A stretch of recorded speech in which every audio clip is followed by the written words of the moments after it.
Will Z had some numbers for us earlier that said De'Aaron Fox is shooting like 81% in the restricted area, but he's taking like 4 shots per game in the restricted area, less than 4 shots. The number that's sticking out of my head is like 3.7. We know, and I don't even think it's a myth at this point, that De'Aaron Fox doesn't get foul calls. Is perhaps the key to the Kings' success maybe balance between that 3-point shooting that they love and that De'Aaron is doing really well, and the team overall is doing okay in, and De'Aaron, because he seems to be the best playmaker and perhaps the guy who can best score inside that restricted area. Is that a balance that De'Aaron is going to have to find moving forward? No. Okay. I think. All right. I got to be honest. I'll see you tomorrow, folks. I think that whatever De'Aaron wants to do right now, let him do. How do you feel about Matt Stafford? Matt Stafford. Yeah, that's a non-factor. Non-factor. Okay. Yeah. To like, I think here's how I'll answer. Like, look, whatever he feels like he's doing in the flow of the game, just do it. Like, it doesn't matter if you're shooting 9 threes and that feels right to you one night, that works. But with De'Aaron, if he's 1 of 6 from 3, he's not taking those 3 extra shots. He's getting to the basket. If all of a sudden you got to live in the mid range because that's what they're giving you, and you shoot 60% for a game in the mid range, that's fine. I think the key to the Kings right now, it has nothing to do with De'Aaron. The only question is, does it? He's got to continue to be great, but can the other guys rise up and be with him? Can they get the spacing right so it makes things easier for Sabonis to set other guys up? Can Sabonis start averaging 18 to 20 points a game? These are questions. Like, again, what Mike Brown says about De'Aaron scoring, he's like, well, he's a scorer. He should score, right? That's not what we're worried about. You have to help us in other ways. So I think his assist number is 7. His rebound number is like 5.7. Excellent for a point guard. And his defensive metrics, so much better. I think he's been really good. He's Deuce brought up today at practice to De'Aaron that he's top 5 in deflections in the NBA. And De'Aaron's like, I'm top 5? It's like, yeah. He goes, you mean as a team? He goes, no, you personally. He's like, yes. Yeah, those are things that matter to him with his length and his athleticism. He even said my like quick twitch, like all those things. He thinks that those are things that matter. So yeah, like if De'Aaron has it cooking one night where he's getting downhill and getting to the rim like nonstop, that's one thing, sure. But if he's hitting from 3, like if you're going to shoot 5 of 9, man, go ahead and shoot as many as you want. Yeah, because it just makes the game easier for everybody. So I think right now he's got a really good feel and a really good flow to his game. Even when he came in late in the Golden State game, he didn't force it. He didn't try to take over and be the guy. He kept letting the players that were playing well continue to do their thing, but now just with more room because he's on the court and draws more attention. And I thought that was great to see. It was like a real mature moment for him. And I think that's what we're seeing. I feel like maybe me and Damien are the only ones that see his games differently, because that we were talking about earlier. A lot of people are like, yeah, sometimes nationally, they're like, yeah, Fox will get in there and he'll try to be, Superman and take over the game himself.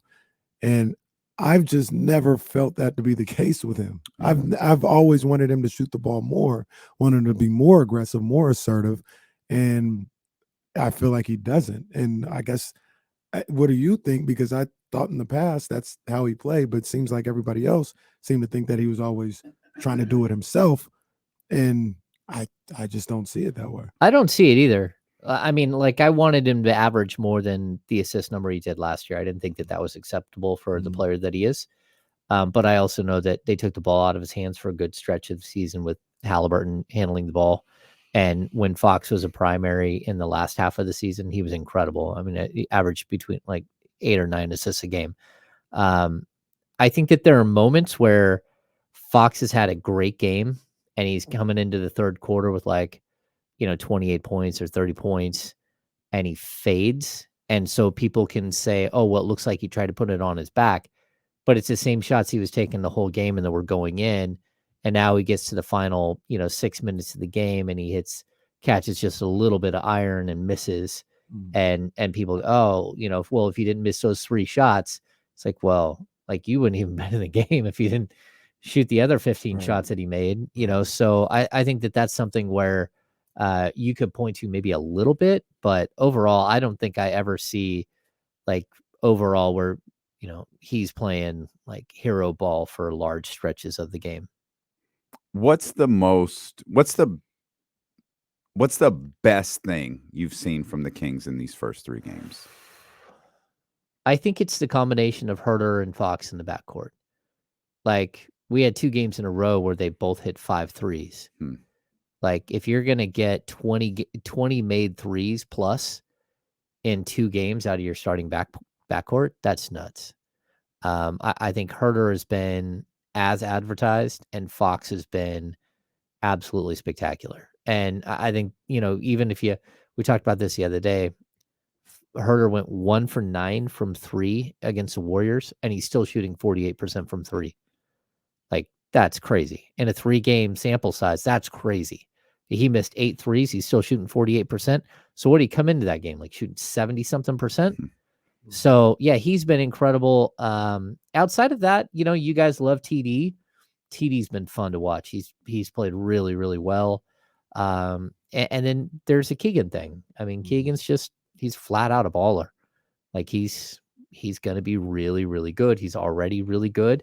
He's only going to get better.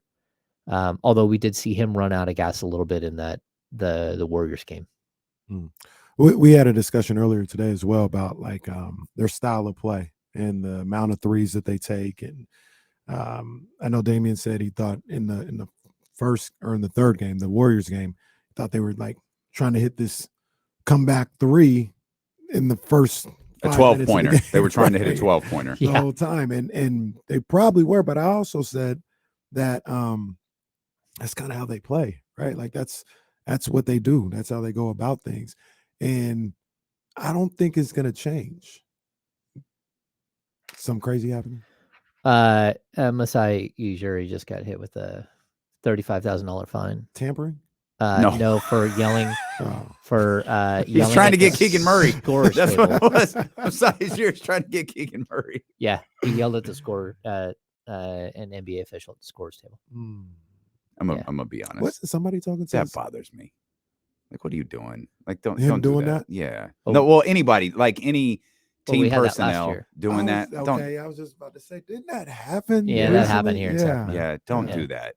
That's come on, man. That's trash. Don't do that. Not feeling that. Yeah. So to get back to your question about like the positives of the season, Kenny, I probably have forgotten your question at this point. But style of play. Yeah, style of play. The amount of 3-pointers. No, I love it. Like, go ahead and shoot the threes. Because when they haven't fallen, you've seen them take a step back and not just keep hoisting. But I think to get back to the Herter and Fox, I think the really cool thing is you now know that you have 4 starters moving forward. Like, these are like, it doesn't, whatever happens to Harrison Barnes happens to Harrison Barnes.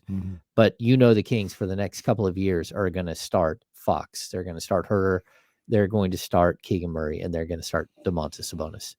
And that's really good when you've got 4 really good, not only rotational players, but fit players that could start on most of the teams in the NBA. You don't have one of those guys that you would go, okay, is he a starter? And I mean, how many years have I covered this team where, I had one coach tell me, do I have one NBA starter on my team right now? And I was like, squint. Well, you have one that's not playing like an NBA starter. He goes, yeah, but he's not playing like an NBA starter. So do I have one? I'm like, no, you don't. Sorry. Yeah, that's tough. The Kings right now are 7th in the league in assist. 27.3. Yeah. Sustainable? I think so. Yeah. I tell you who number 1 is. San Antonio. That's interesting, isn't it? 30. I'll tell you who number 2 is. Uh-oh. You could probably guess. Golden State Warriors? It's Utah. Oh, yeah. San Antonio and Utah are the top 2 teams in the league right now. 30.0, I think, and 29.5. And then, Golden State's up there. I think they're 3rd or 4th. Toronto's up there, I think, somewhere. But Sacramento is 7th, and I always look to that number and see how close it gets to 30. Like, how sustainable is, and maybe 27 isn't the number, but top 10 in assists on the season for the Kings. Yeah, but I don't know who led the league last year. I don't think it was 27. Kenny looked at this earlier, and Kenny had this earlier. I think. Yeah, I don't recall. Yeah, like it's going to be really tough for some teams to sustain that. I think what you're seeing from Utah is very intriguing. Yeah, I don't think they're going to keep that. I don't think San Antonio is going to keep that either. But No. I was trying to give context to. Take a guess. Who led the league in assists last year? Yeah. I mean, I'd immediately go to the Warriors, but Warriors were 5th. I'd go Minnesota because Minnesota was 7th. Okay. Number 1 was Charlotte with 28 a night. Number 2 was San Antonio with 27.9. So 20. Okay, well, maybe San Antonio, because to check the record books, I think San Antonio stunk last year. So maybe that is sustainable for them this year. Yeah. Maybe assists don't equate to wins. Maybe I should just drop this whole stat that I've been looking at all day. He knows this lie that you've been here's perpetrating on. Here's the crazy thing about that. Passing doesn't matter, kids. Sacramento Look at the Spurs. The team who was last in the league in assists last year was the Knicks. They didn't make it. But 29th was the Toronto Raptors, 22 a night. Interesting. They do a lot of ISO ball. 27th was the Utah Jazz. With who? Fred VanVleet?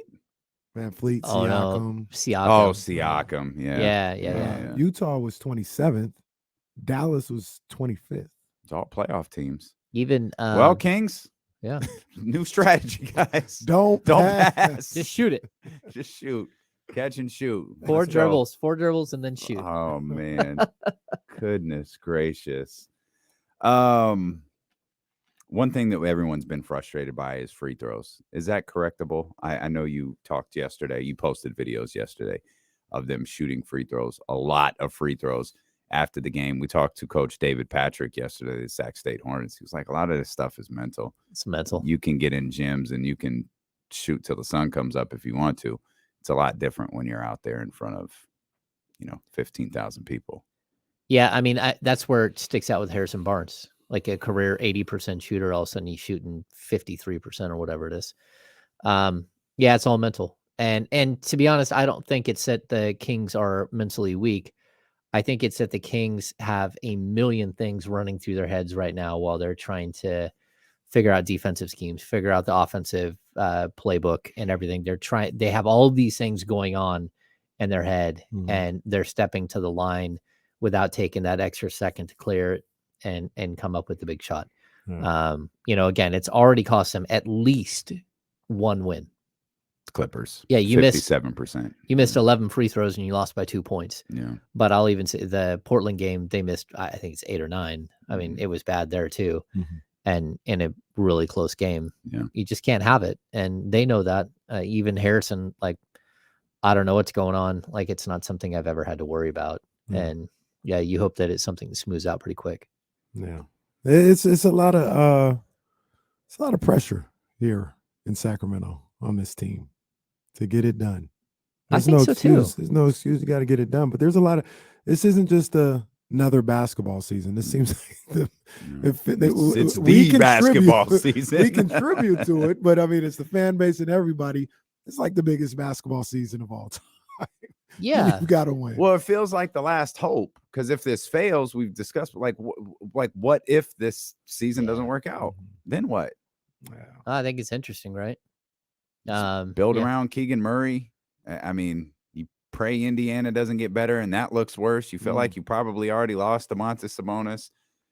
God, Monty's probably gone. I mean, now a new coach is coming in with Mike. And okay, that's a wrap. Let's go. Yes, that's the end of the show. Like, what is Sorry this? to leave you with doom and gloom. Yeah, but yeah. But none of us think that's going to happen. No, I think they're going to figure it out. And I think they figure it out tomorrow.